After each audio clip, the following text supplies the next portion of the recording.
This is Deborah Atkinson, and you're listening to the Flipping 50 podcast, where I address your top questions and struggles. I share what to eat, how to move, and how to get the energy and vitality you want and deserve in the second and better half. And here we go. We're flying by the seat of our pants this week. No surprises, no secrets. That's literally it. So I've been caught with some shows not back from editing yet, so I couldn't post those. I have some things coming out telling some exciting news about some upcoming books by a couple of friends. I can't share that. So what I'm doing while I'm traveling is doing a last minute post, literally. So there it is. No surprises, no secrets, pulling back the curtain. What I'm doing is sharing some special tips, actually flips as we know them here, for Hot Not Bothered, my brand new book. It's out October 15th, 2017. If you're not already aware, you're not listening after the fact, it's available right now on Amazon.com, and it's Hot Not Bothered. It's 99 flips for slimmer, trimmer, faster so that you can be fitter and master your metabolism before, during, and long after menopause. So, this just happens to be, at least in the work in progress, flip number 77. The book is arranged in kind of morning, afternoon, and evening flips. So it's about all day little things that you're doing anyway that you could tweak and make slightly better. So if you're already eating breakfast, right? Then here's some ways to make it more powerful as far as giving you energy, giving you all day sustainable energy, the kind that gives you the now, but also the later, and no down in the dumps or tanking because you've had too much sugar, too much carbohydrates, or too much of the wrong type. Anyway, you can also, instead of by time of day, morning, afternoon, or evening, look at it by, all right, I need an exercise tip, or I need a nutrition tip, or you know what, I think I've got those right, but maybe I don't. You really need a mindset tip. So, any number of ways that you can use this book, and you can pick it up, you can put it down. You can pick it up, you can put it down. If you want to read the whole thing and absorb it, you can. My suggestion with the book is actually go through it and one by one think about, is that really me? Will I do that forever? And is that a really simple fix I can test and see if that works for me? And start implementing rather than just reading 99 flips. That's not what I want for you. I want you to make changes that work.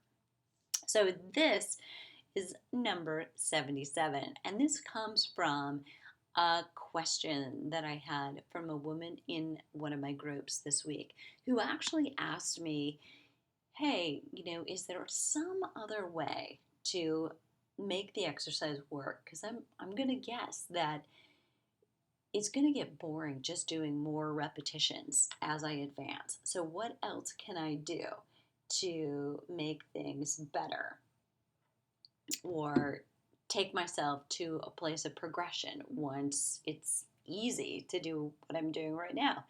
So here's my answer to this. Do you have a little black dress in your closet?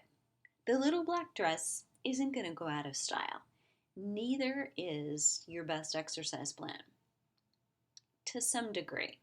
You might think doing squats and lunges would get old after 34 years. When you see and you feel results, though, you don't fix it if it's not broken. And that's what I've been doing. Cardio alone, as much as we love to rave about interval training, sprint training compared to moderate intensity exercise for a longer period of time, alone, cardio does not significantly boost fat loss. You must do strength training. So, as a woman over 50 who is more easily losing muscle mass than keeping or gaining it, for sure, flip a little cardio time into strength training time for the best body you can have right now and for your future. Trust me, I've done all the rest in terms of resistance training and cardio options too. I'm certified in Pilates, reformer and mat instructor, yoga, Kickboxing. I've coached triathletes, designed strength and conditioning programs for athletes in golf, volleyball, basketball, gymnastics, and I'm probably forgetting a few.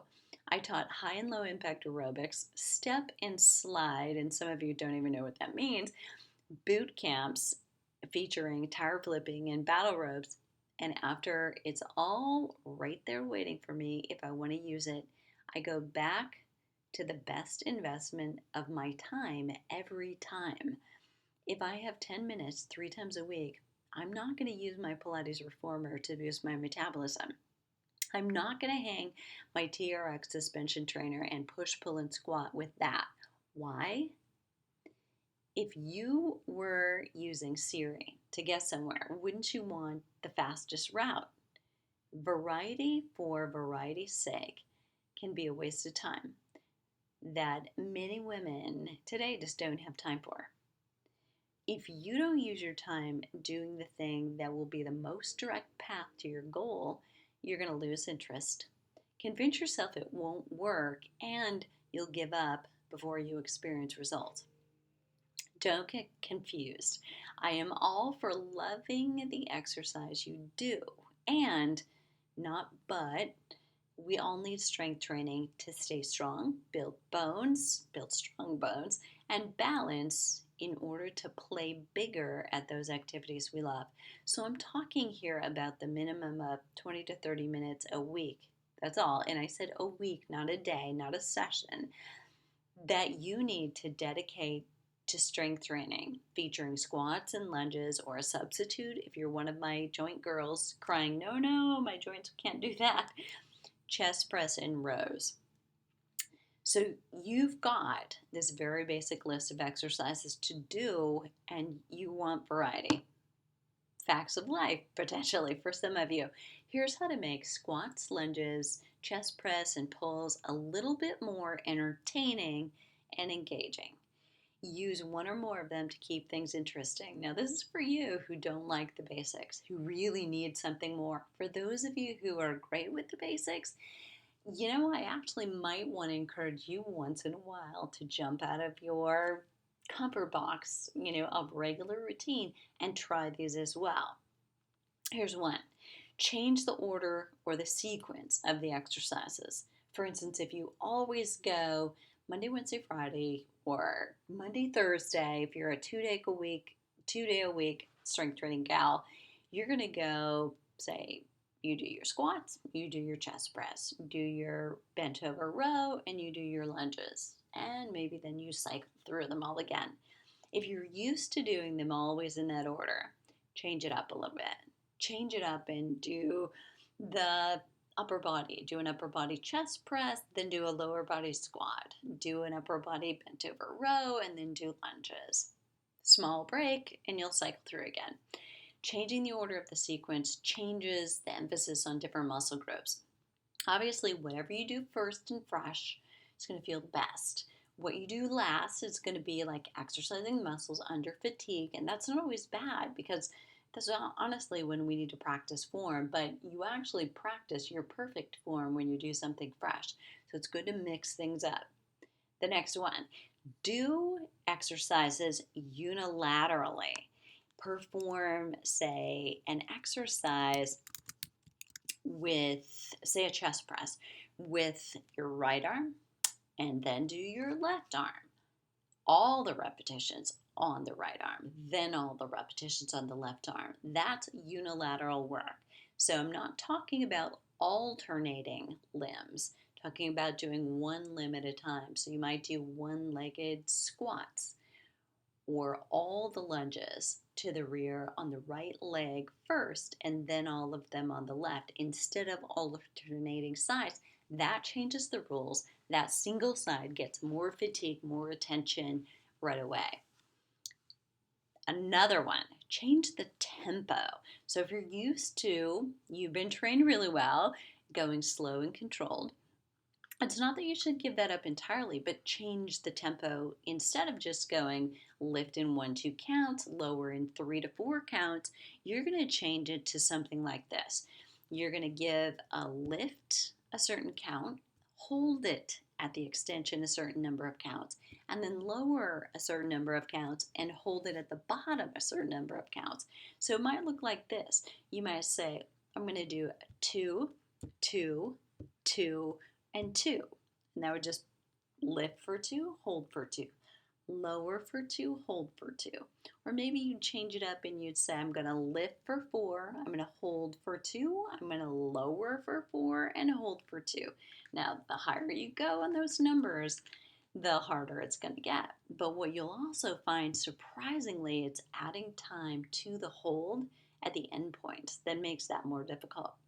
That's one way to keep the same weight and make it feel much heavier. So try it. If you're stuck at home and you've got a certain number of weights, you don't really feel comfortable doing more weight or something heavier, try slowing your tempo down. That'll change everything. Next up is add power. So in this one, your 1 to 2 counts of a lift really becomes a boom one. You're going to hit that and hit it pretty hard. And that is great for actually more lean muscle development, more energy expenditure, and bone density. Next up is change the rest period between your exercises. So what if you were to change nothing at all about the exercise itself or the order or sequence? But what if you change the rest period between exercises? Actually, a lot of results change because of how long you rest. If you want true strength, you're going to actually rest 2 to 3 minutes between doing the same exercise for the same muscle group again. So it can have an awful lot of benefits. And you can slide something in there like some core work to make this work. But that's one way to make things change without actually changing the exercises themselves. Change the rest period between sets. So I just said between exercises. So if you're doing a squat, you're going to wait 2 minutes before you actually do the next exercise, right?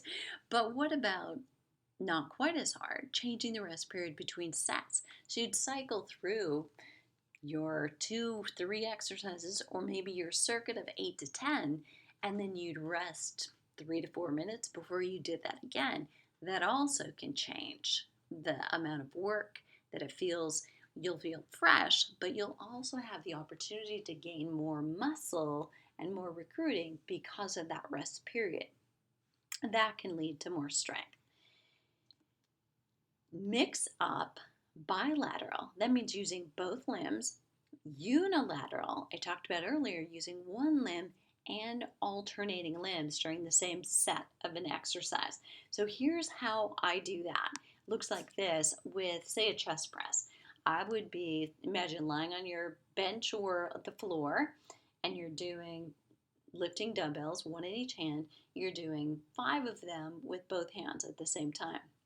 And then you're going to hold the left arm in a 90-degree angle, staying there, and do 5 repetitions with your right arm only, then hold that, do 5 repetitions with your left arm only, and then alternate your right and your left side. Total of 15 repetitions for each arm, but while you were doing that, you also had to do some stabilization, and you keep your brain engaged. Feel it. Try it, because 15 repetitions of just doing both arms versus doing the unilateral or doing the bilateral, then the unilateral, and then the alternating will change the game for you dramatically. Next up, there's just 2 more. Use machines at the gym instead of free weights occasionally. And I say occasionally machine weights because if you're exercising at home on purpose, you may have an occasional reason to use a hotel, or maybe you're visiting with a friend, or you just want to, use a club and be a guest for a change. Because it's different, it's going to be a slightly different range of motion. It's going to be a slightly different arc to it. It's going to wake up your muscles a little bit, and it's great for variety's sake. Last but not least is try body weight exercises occasionally. So again, there may be a reason you need to do that. This morning, myself, I was in a hotel room. So really early morning, I had to be somewhere too early to want to go down and deal with the hassle of, taking my key, getting dressed in a way that I would to go to the gym versus doing it in my room. Taking the key, dealing with traffic, people on the equipment that I want, and then getting back up here, elevator, waiting, and all of that, taking another good 20 minutes out of the morning and didn't already have. So, once in a while, change it up. And it's nice to know your body weight is your responsibility. Can you do a push up with good form? Don't you think we should all be able to do a push up as long as we still have a heartbeat? I do. All right.